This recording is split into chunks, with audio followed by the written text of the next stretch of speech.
ये क्वेश्चन करते हैं। प्लैंक है, इसका मास m दिया हुआ है, छोटा m, ठीक है। ये डिस्क के ऊपर रखा हुआ है, डिस्क का मास दे रखा है m, है ना, और इसका रेडियस दे रखा है r। जब प्लैंक को इस तरफ खींचा F4 से हॉरिजॉन्टली, ठीक है, सारे सरफेस रफ हैं, स्लिपिंग नहीं हो रही, तो मतलब एक सरफेस तो ये हो गया डिस्क का ऊपर वाला पॉइंट, और एक सरफेस ये डिस्क के नीचे वाला पॉइंट जिसपे कॉन्टैक्ट में ग्राउंड या जो भी टेबल, ठीक। तो एक तो डिस्क का एक्सेलरेशन पूछा है और फोर्स ऑफ फ्रिक्शन जो लग रहा है दोनों सरफेस पे वो पूछा है, ठीक है। तो इसको, है ना, प्लैंक और डिस्क को अलग अलग बना लेते हैं, उससे थोड़ा इजी हो जाता है। तो प्लैंक पे फोर्स डायग्राम बनाते हैं। तो प्लैंक पे फोर्स ऑफ फ्रिक्शन जो है पीछे की तरफ खींच रहा है ना, प्लैंक पे तो क्लियर ही है पीछे की तरफ खींचेगा, ठीक है। इसको F1 बोल देते हैं। एक्शन रिएक्शन पेयर, ये F1 इसको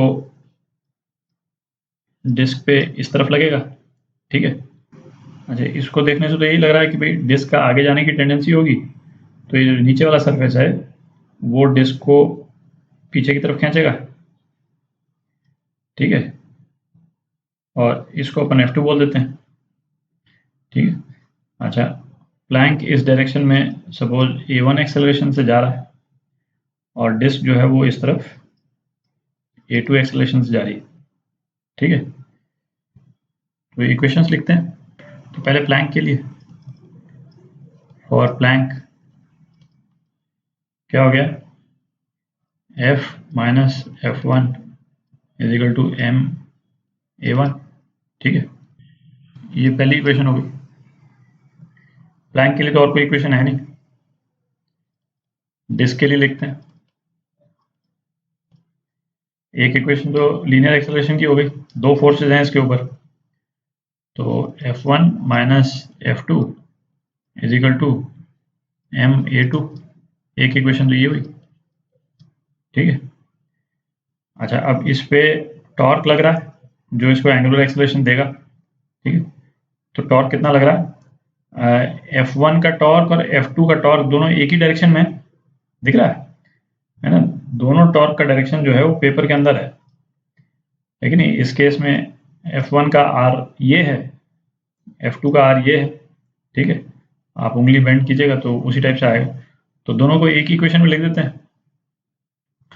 तो F1 प्लस F2 R, ये टॉर्क हो गया, है ना, ये टॉर्क हो गया, is equal to I alpha.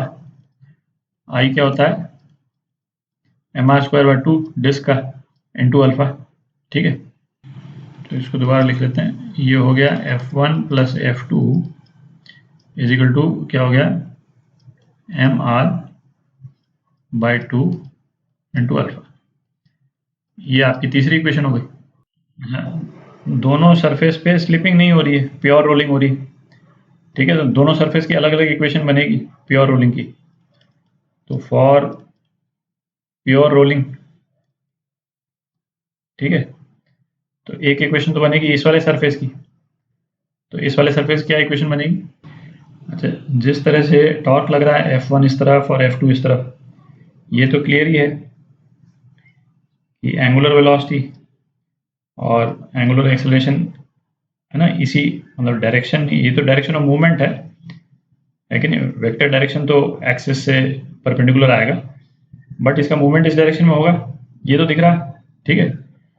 तो जो टेंजेंशियल एक्सेलरेशन जो है, हमको तो इस पॉइंट के एक्सेलरेशन से मतलब है, ठीक है, नॉन प्योर रोलिंग के लिए। तो इस पॉइंट का जो टेंजेंशियल एक्सेलरेशन है वो क्या हो जाएगा,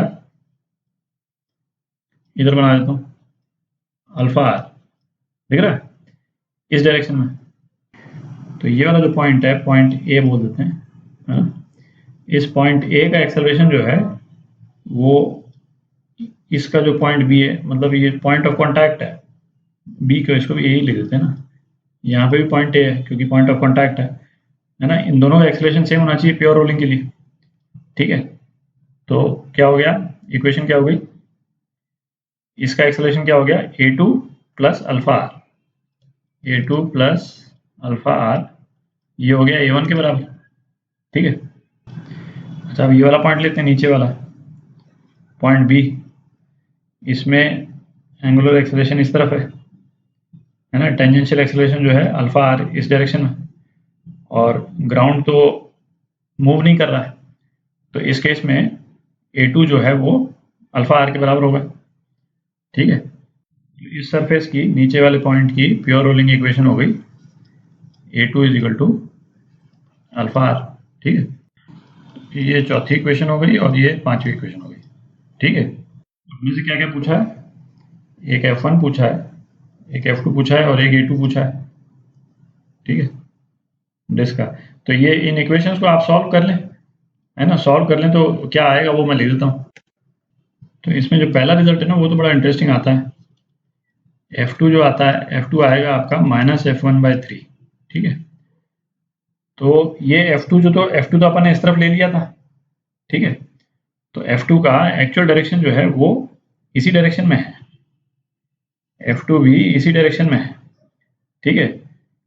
मतलब ये एक वो भी है, जैसे कई बार आपको फ्रिक्शन की एग्जैक्ट डायरेक्शन नहीं मालूम होती, बहुत ऑब्वियस नहीं होती है। जैसे इस केस में F1 का तो फिर भी ऑब्वियस था, F2 का ऑब्वियस नहीं था।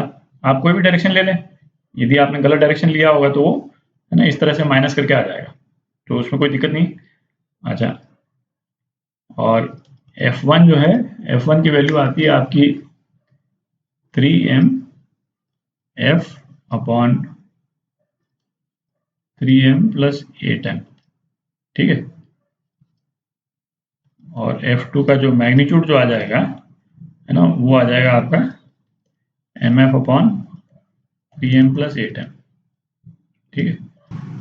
तो अब चूंकि F2 का डायरेक्शन ये है, ठीक है, तो जो A2 जो निकलेगा वो F1 प्लस F2, मतलब दोनों का मैग्नीट्यूड दोनों प्लस में अपॉन m, ये निकल जाएगा, ठीक है। यदि इस तरफ होता तो माइनस करते अपन, बट ये चूंकि ये F2 का डायरेक्शन जो है इस डायरेक्शन में आया है, तो इसका मतलब F1 और F2 दोनों सेम डायरेक्शन में, तो ये आपका आ जाएगा 4f upon 3m plus 8m, ठीक है। तो ये आपका आंसर